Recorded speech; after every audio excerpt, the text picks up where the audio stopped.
How many of you are from the healthcare domain? Okay. Awesome. Okay, that's it.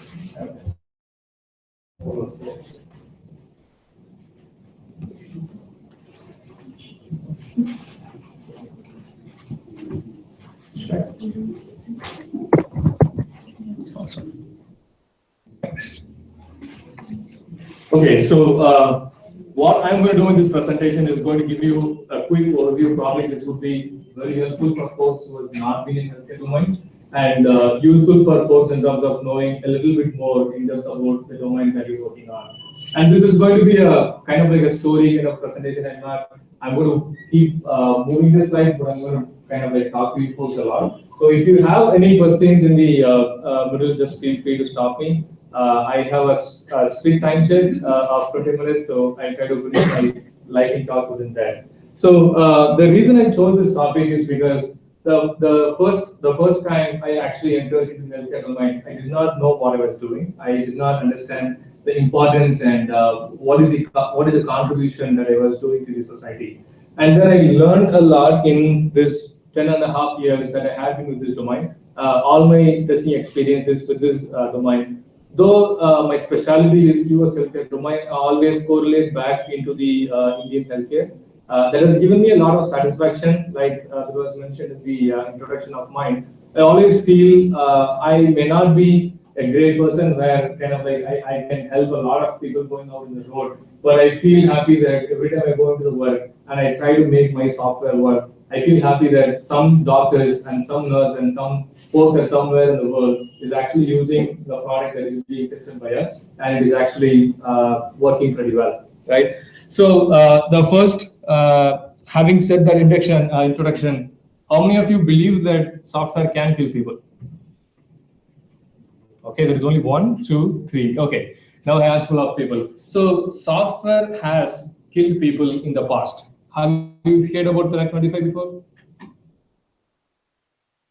25 is an radiotherapy accelerator mission, right? So this is not recent, this happened in 1985 to 87, where this machine is supposed to give you a specific amount of radiation to the patients. And I'm sure, like, the room is full of like technology people and testers. I'm sure you would have heard about the race condition, right? So just because of the bulk of the race condition, what happened was, if I am supposed to get 1 unit of radiation, I actually got 100 units of radiation, just because of one simple issue, right? So because of this problem, and after this problem happened in this industry, there were a lot of steps that was taken by different companies, kind of like make sure that we don't actually harm people in the name of software, right?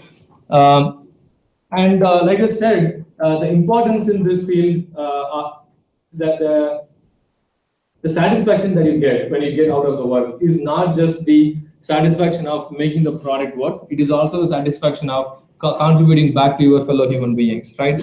So I'm sure when I go to my hospitals, when I go to my clinic in the past, what usually happens is there will be an attendant who sits in the front, and then they'll be taking my name, and then I'm telling them how many rupees I need to pay. Those days are gone. Now you go to a receptionist who is sitting in front of a computer. You go to a doctor who looks at all your details. You need not carry your prescription anymore. I'm sure 99% of the time, whenever the doctor actually asks you to carry your prescription, we never did, right? But now it is all digitalized. But in this digital world, how are we still evolving? How are we still helping? And there is a lot of unhappiness about the software in this industry, right? So being testers, how are we making a change in this industry? Every industry went through an evolution. Every industry went through a phase from which like people did not like it and people like it. And there is also another phase where people don't have any other option, right? So we want to make sure that we move the software from people did not like it to people like it actually. So this is the software tech mission that I spoke about. And when I talk about the healthcare domain, I want to quickly touch upon the most important type of software, and this would be helpful for people who is not in this domain. So there are 4 or 5 major types. One is outpatient, where you go to the doctor, you meet, you get out of the hospital. Inpatient, where you get admitted, and everything from the day of getting admitted until the day of discharge, right? Everything is is recorded in the software. Even your medication is administered looking at the software, right? So that's the scary part. I'll come to the scary part a little bit later. And the hospital inventory, of course, you know what that is. And dictation software is where the doctor keys in all his dictations in terms of, hey, I need this, I saw this patient, and this patient has to be administered so and so. Reduce the amount of drug that has to be given to this patient to this amount, right? So he dictates, and then it goes into the system. And the patient portal, this is kind of like evolving in India right now. This is very good, established very well in the US and UK markets, where you go to a hospital and then your lab reports are all online. You can just access them at any point of time. To give a simple example, right? My parents went to a hospital for a master health checkup, and my parents would never tell me anything about what they actually went through, right? So now I actually get a password, and then of course with the consent of my parents, that I can just go ahead and make sure that their data is available online, and I can take it out whenever I want, right? So that's the importance of patient portal. And then the medical devices, of course, for example, like you measure the BP, and so what is happening right now in the industry is you go to a hospital, the nurse actually takes all the vitals, the blood pressure and your weight, etc. Right? The industry is moving towards like removing the job in kind of like you go to the hospital, somebody puts a machine on your hand, and then the machine takes the reading, it pushes that information back into the software, and it's all electronic. And it's all kind of like made electronic, right? You need not have manual intervention. So what are the challenges that we face, right? When I said testing, when I said the different types of software, I mentioned we also have inpatient and outpatient and all those stuff. So the one challenge that I have faced, that my company has faced, and like my fellow testers in the domain is facing is, you need to do an operation when the heart is actually working out, right? Which means that you cannot have a lot of downtime in the product. Like you don't have the sophistication of having a lot of downtime in the product, because one of the examples I said is about the inpatient software, where the nurse actually looks at the software for every medication that has to be administered to the patient. So the software has to be live all the time. You cannot say that, sorry, we are actually pushing some code into the domain, into the software, and it will not be available for next 2 or 3 hours. And like I think there was a previous talk that was about the security, what is the necessity of security and what is the importance of security. So this means that you need to show the right data to the right people. You cannot show the information of a patient to a receptionist, and you cannot show the doctor what the doctor has to see in terms of a different, let's say, nurse, right? So your patient data is very important. You cannot just, it's kind of like again, an education factor that is coming into this place right now. Previously, we would not mind about all those things, but right now, I think from our generation, we have been very conservative about like not sharing whatever diseases that we have, and it's good for all of us. And so how do we test? Like when I said, okay, I do this and I'm in the testing domain and these are the challenges, but how do we really test, right? So I thought I should actually pick these points, and I'll tell you why I picked these points. So basically we think and act like a doctor. We actually, you used to be a patient, you used to be a doctor to test the healthcare domain. You cannot actually think that I'm just testing this product. There are 10 input boxes in this product. Let me actually just go make sure that all these 10 input boxes actually work. That's not the way the testing domain actually works, right? The reason I chose all these points is because all these are fantastic books written by people, and we have used these books over and over again in many occasions in our testing teams. So if you want to take any references, this could be a great book actually. And some of the real-time issues, right? So anytime when we say any domain, there is always some risk associated with it. But the risk associated in this is what? Yes, the risk associated is life, which means something that cannot be reversed. Right? The moment you have a problem, you cannot actually reverse saying that, oh, sorry, I actually administered a wrong medication. Can I just go back and then redo it? You cannot do it. right? The examples that I have quoted here are the examples that has happened in life and has happened in in lots of different parts of the country and not just in one hospital or one position of one position of the area, right? So what are the basic or most common mistakes that can happen in this software? The most are the most prone areas where we can actually mess up with this. Patient reports mismatch, yes. So that's the point that I talked about in the treating the wrong patient, right? So we had cases in the past where somebody has to get operated in their right leg and it has to be amputated, and the patient was brought in from the room and they amputated the wrong leg.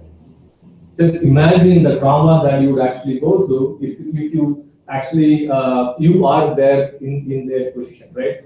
Just because somebody did not look at the record right, just because somebody made a small mistake, your life actually gets into a toss, right? So software, while trying to help all these challenges in place, we also, as testers, we want to make sure that we are spending the right amount of time. And that's the reason I told that we need to think like a doctor. How would the doctor look into the record of a patient when something is going to happen to the patient? And what will the nurse actually look into the record of the patient? And how will this information be taken back into their mind and be processed, right? So those are the challenges I was talking to you about. And this, one of the other thing that I want to mention is the weight-based dosing, right? This concept is very, very relevant in the industry. Not very well known to us, but it is very well known to the doctors, where your dose is basically administered based on your weight.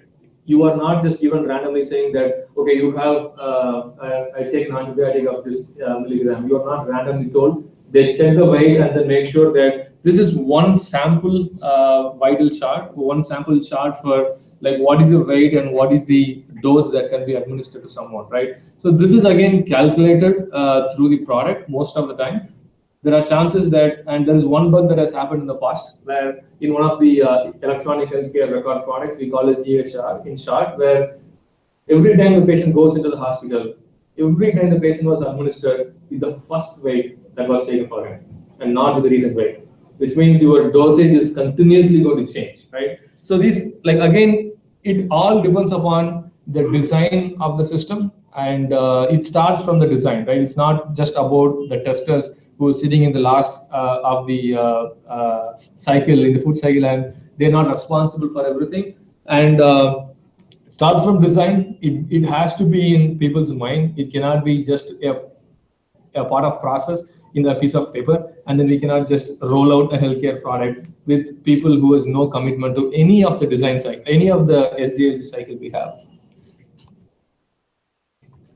And with that said, I wanted to quickly touch upon what are the new trends, right? Like when I said, what is the importance of domain and what is the risk associated with it, and how are we testing it? I also thought I wanted to quickly touch base on like how are we keep reducing the risk. For example, when you see when the first healthcare product was developed and where we are in terms of the healthcare products right now, there is a huge shift right from the point of like the thought process in which I want to develop the product and the thought process in terms of like how am I actually providing or how am I presenting this my product to the user. So it is not just about, okay, let me just push some product and then make a manual work automated, but the thought process now has changed into how do I show the right data to the right person so the right decision can be taken to the right patient at the right time, right? So that kind of thought process has come in. There is a lot of thought process gone into performance, security, and in those areas as well. And there is a lot of things that is happening in the patient safety areas where one example is in US is anytime a patient safety hazard happens, it has to be reported to a unit where and then it gets published so that like people can learn from all those from all the other mistakes as well. So the one device or one type of testing that we do is the simulation testing, where like you cannot actually test every device in the hospital, right? Like because there are numerous players in terms of the medical devices. You cannot just have like one devices testing in the market. So what we do, now these medical devices companies are actually offering a lot of simulation softwares, and it is also a new trend in the industry that, like I said in my previous example, you take the software and you have your product. Now they have to talk with each other. It cannot be the case where you have a standalone device, you have a standalone product, and they never talk to each other, right? So this is a sample screen where like how simulation software looks like, and you can key in all the data, and you can see that whatever data that is keyed in this medical device, you can actually log into your product and as a doctor, and you can see if this data is what is getting transferred into the product. And the next item is very interesting, which never happens, or at least to my knowledge, it never happens in any other industries where, like, let's say you're testing a banking domain, you don't have a bank manager sitting next to you helping you with the testing product, right? But this is happening in this industry where there are healthcare technology companies hiring doctors, hiring nurses into their product teams, into their testing teams, and they have a position called Chief Medical Officer, right? It's a new CXO term that is coming up in the healthcare industries, where there is a Chief Medical Officer in almost all the healthcare technology companies. The healthcare technologies companies are not just run by people who are very strong technically. People who are, it is actually run by people who has a lot of knowledge on how the system actually works. So it's not just about the technical stuff, and it's all about like as a whole, as an ecosystem, right? And like I said, the other way around is also happening, right? No bank actually hires a CTO and says, "Let me actually have a CTO in my bank," right? Or no. Like let's say insurance domain does not actually does that, right? But the hospitals are now hiring, because now the hospitals are dealing with too many softwares, right? One software to just collect the claim from the insurance company, one software to do the imaging, and one software to do all my billing stuff, right? So they're actually hiring CTOs and technology leaders, and there is also companies that in Bangalore that is actually doing it. I can take this offline if you want to talk about it in detail, but then there are a lot of companies in Bangalore that's doing it. And the population health software and preventive disease gadgets, probably the last 2 points, where the population health software is not just like let the patient come to the hospital, treat it, and then actually move them into the system, right? How do you make sure that the patient does not even show to the hospital? How do you make sure that you make the patient healthy so that there is no job for the doctors, right? So this is a new trend that is popping up. Again, I'm sure this will show up in our country very soon as well. And the preventive disease gadgets, I'm sure you would know about, like all the wearable devices that, and I don't see anyone of you wearing you, but then this is again a huge industry that's blooming right now, right? So with that, like I think to summarize, I spoke to you guys about the devices and the importance of devices, and then the new trends in healthing in the testing domain, and how happy I am in this industry. I'm sure we can also share offline stories about how things are going in our product as well. Any questions? Like I have lost 1.5 minutes before I stop my lightning talk. I hope it is that fast, but then it's supposed to be fast. Any questions? Any insights that you guys want to share? The last 1 minute that I have.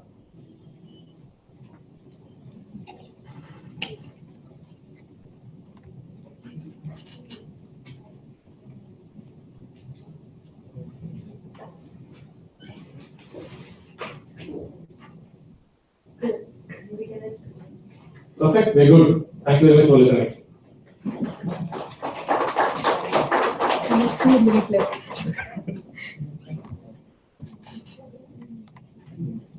Thanks a lot, Ramesh. That was insightful.